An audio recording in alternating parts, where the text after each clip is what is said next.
મિત્રો થયું કે દુકાન જેવા સમોસા ઘરે જ બનાવવા. મિત્રો તેના માટે થોડો મેંદાનો લોટ લઈ લીધો 500 ગ્રામ જેટલો, અને તેમાં અજમો અને તેલનું મોણ નાખી અને સારી રીતે લોટ બાંધી લીધો.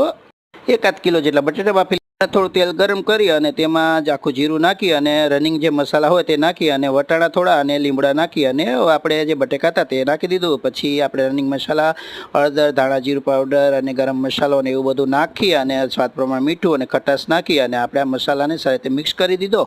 અને ત્યારબાદ અંતે છેલ્લે આપણે વિપુલ પ્રમાણમાં ધાણા એડ કર્યા લીલા, અને તેને પણ સારી રીતે મિક્સ.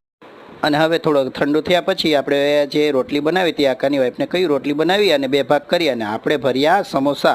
આ રીતના કોણ કરી અને સારી રીતે પેકિંગ કરી દીધા અને બધા જ સમોસા રીતે બનાવી લીધા.